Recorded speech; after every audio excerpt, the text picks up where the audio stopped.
Hey there, boaters. I'm Captain Stacey Hanrahan, and welcome to Monday's episode of Boaters TV.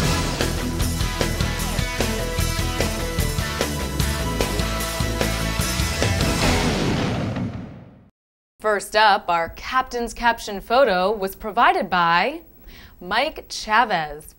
We'll reveal the caption of the day at the end of the show. Now in nautical know-how, provisioning for an extended cruise with PassageMaker magazine. If you're just taking your boat out for a weekend cruise, you won't be putting a lot of thought into provisioning. Grab some burgers and chips, fill your water tank, and just go. But stocking up for an extended trip is quite a different story, especially if you're traveling to areas without well-stocked ports. PassageMaker magazine's Celeste Johnson shared her tips on what to pack and how to fit it all aboard. Celeste has cruised the waters of British Columbia and Southeast Alaska more than once, and along the way she's learned some valuable provisioning tricks. Before shoving off, non-perishable items such as canned goods should be loaded in quantities that will last the entire trip. Perishable items are the concern. Plan to catch fish throughout your trip. That way, few meats will need to be bought and preserved. Celeste points out that fresh produce will be the most difficult food to find, store, and prevent from spoiling. So use dehydrated vegetables as an alternate. Onions, garlic, parsley, carrots, and celery, they all come in dehydrated form, and Celeste says they seem to have more flavor than fresh veggies. Speaking of flavor, poultry or beef bouillon cubes are great for cooking and take up little shelf space. Of course, it's refrigerator space that will be scarce. To get the most out of it, use small bins to keep foods organized and easy to find. One way to save fridge space is to buy underripe produce that can be stored at room temperature, like bananas, tomatoes, and melons. Another good tip is to grow your own sprouts to add flavor variety to salads, sandwiches, and spring rolls. They can be grown in small trays in about 3 days. Now remember, what goes in must go out. Be sure you're carrying large contractor garbage bags aboard to hold all that trash until you can get to a port for proper disposal. Celeste has a lot more advice on provisioning for extended cruising, including ways to make your fresh water supply last. To read her entire article, pick up a copy of PassageMaker's August issue. Now let's see what's splashing around in nautical news. Thousands of cheering people welcomed the cruise of the Clipper Round the World Yacht Race as they arrived back in Liverpool after their 35,000-mile journey. The race that began last September took the crews of 10 ocean racing yachts across the Atlantic 3 times and the Pacific once, with stopovers on 5 continents. The U.S. entry, New York, crossed the finish line in first place, with England's Holland Humber coming in a close second. The only boat with a female skipper, the Glasgow Scotland with Style Clipper, placed third. Unlike other yacht races, crew members in the Clipper race are all amateurs. Only one professional, the skipper, is on board. Doctors, students, teachers, lawyers, secretaries, and taxi drivers are among the crew.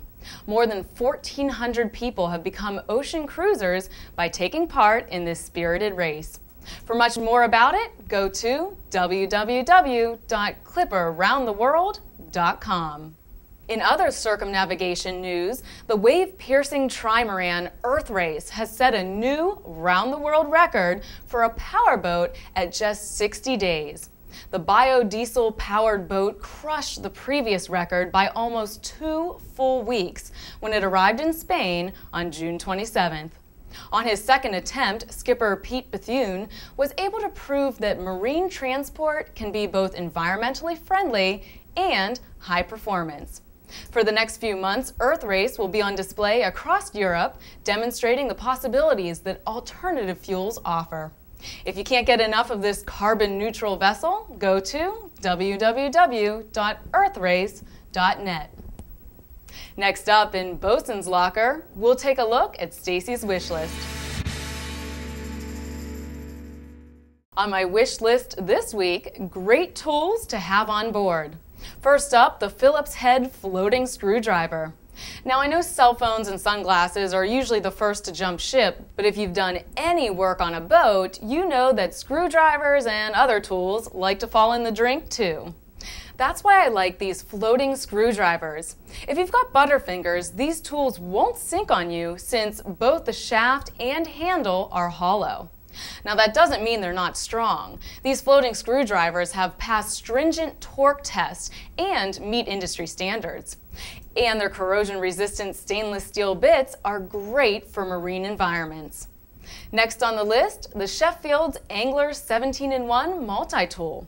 Specifically designed for the fisherman, its tools include a 3-inch fillet blade, wire cutters, fish scaler, hook sharpener, can opener, and a dozen more must-haves.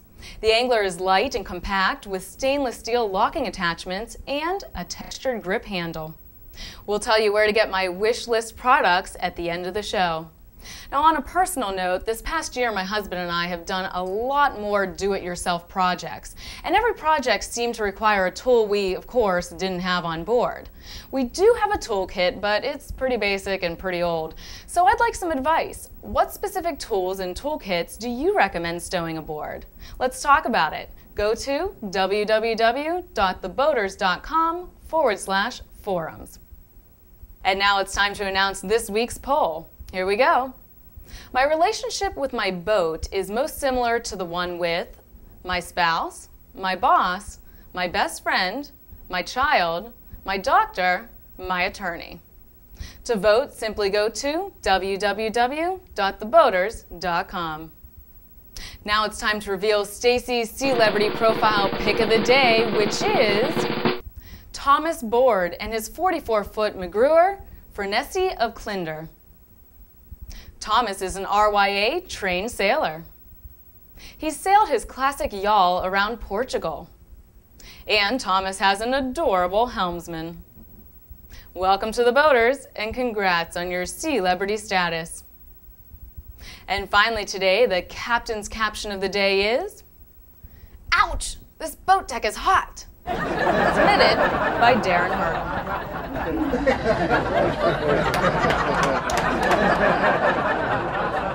And that'll do it for this episode of The Boaters TV. See you back here on Wednesday.